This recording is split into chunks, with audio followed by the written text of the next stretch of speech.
দুদিন আগে একটা ভিডিও বানিয়ে তোমাদের বলেছিলাম যে dream eleven, My Eleven, circle এই ধরনের যে ফ্যান্টাসি অ্যাপস গুলো আছে, তাছাড়া রামি, পোকার, উইনজো, মানে যে সমস্ত অ্যাপ্লিকেশনে আমরা টাকা লাগিয়ে খেলে থাকি সেই সমস্ত অ্যাপ্লিকেশন গুলো ব্যান হয়ে যাবে।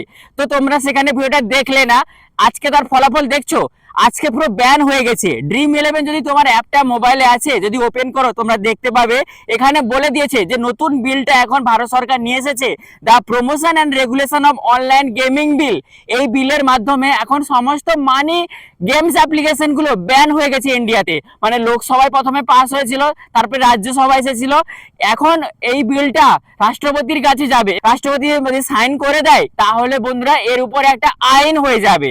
মানে এখন আর কোনো অনলাইনে মানি গেমস অ্যাপ্লিকেশন থাকবে না। এই বিলের মাধ্যমে এখানে ড্রিম ইলেভেন বলেছে তোমাদেরকে যে ডিপোজিট ব্যালেন্সটা 29 আগস্টের মধ্যে তোমাদের রিটার্ন করে দিবে।